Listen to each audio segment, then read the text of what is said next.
Pengertian sosiologi. Sosiologi berasal dari bahasa Latin, yaitu sosios yang berarti kawan, sedangkan logos yang berarti ilmu pengetahuan. Jadi, sosiologi merupakan ilmu pengetahuan, sifat masyarakat, perilaku masyarakat, dan perkembangan masyarakat. Sosiologi merupakan cabang ilmu sosial yang mempelajari tentang kehidupan masyarakat. Masyarakat. Apa yang dimaksud dengan masyarakat? Masyarakat adalah sekelompok orang yang hidup bersama dan dapat hidup dalam waktu yang cukup lama, dan mereka menyadari bahwa mereka hidup berkelompok. Sosiologi Auguste Comte dan mazhab setelah Auguste Comte. Auguste Comte adalah orang pertama yang membedakan antara ruang lingkup dan isi sosiologi dari ruang lingkup dan isi ilmu-ilmu pengetahuan lainnya.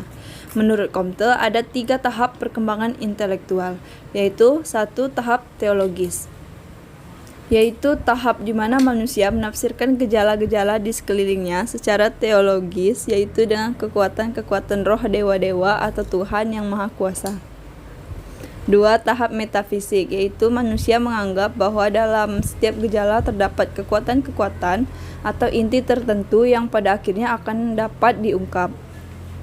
Yang ketiga, ilmu pengetahuan positif, yaitu manusia masih terikat cita-cita tanpa verifikasi karena ada kepercayaan bahwa setiap cita-cita terikat pada suatu realitas tertentu dan tidak ada usaha untuk menemukan hukum alam yang seragam.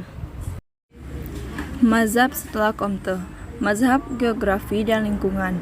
Mazhab geografi dan lingkungan telah lama berkembang. Dengan kata lain, jarang sekali terjadi para ahli pemikir menguraikan masyarakat manusia terlepas dari tanah atau lingkungan di mana masyarakat itu berbeda. Masyarakat hanya mungkin timbul dan berkembang apabila ada tempat berpijak dan tempat hidup bagi masyarakat tersebut.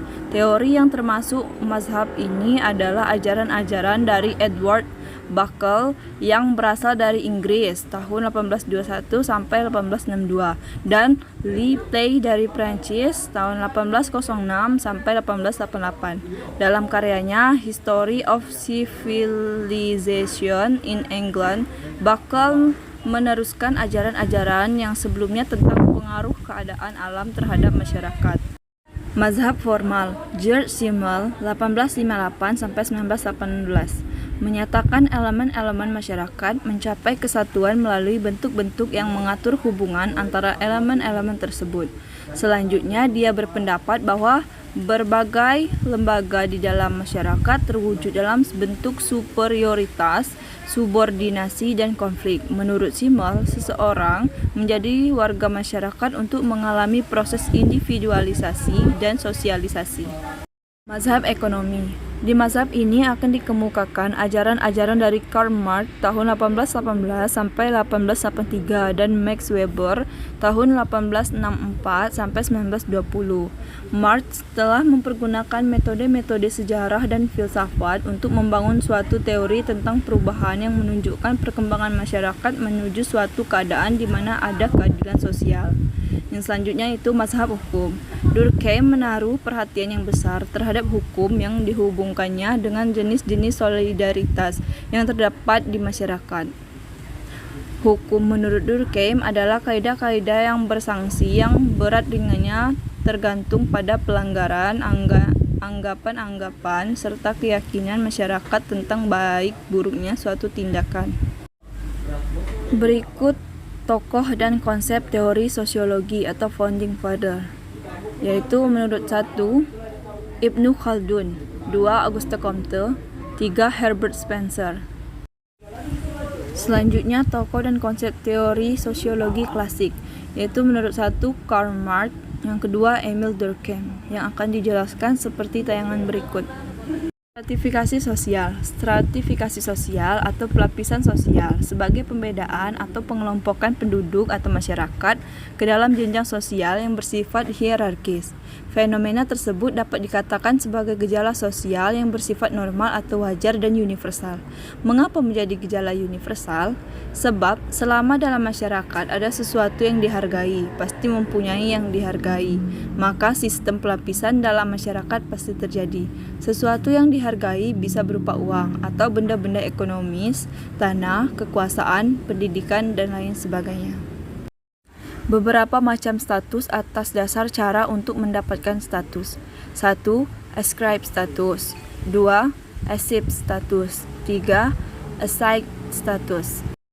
Stratifikasi sosial yang tidak sengaja. 1. Kemampuan yang berbeda antara individu satu dengan yang lain.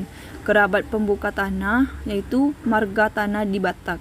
Pendiri desa, yaitu di Jawa. 2. Perbedaan jenis kelamin. 3. Status kebangsawanan, yaitu kasta, raja, dan lain-lain. Stratifikasi sosial yang sengaja dibuat. 1. Pembedaan atas dasar kekuasaan. 2. Pembedaan atas dasar pendidikan. 3. Pembedaan atas dasar kesolehan beragama. Sifat stratifikasi sosial. Yang pertama, stratifikasi sosial tertutup atau closed social stratification. 2. Stratifikasi sosial terbuka, open social stratification. Keuntungan stratifikasi sosial terbuka. 1. Memberi motivasi kepada setiap anggota masyarakat untuk berusaha. 2. Memberi kesempatan kepada setiap anggota masyarakat untuk berusaha. 3. Pendistribusian kedudukan secara proporsional. Kelemahan stratifikasi sosial terbuka. 1. Munculnya persaingan yang tidak sehat. 2. Kelas atas berpeluang lebih luas untuk status quo.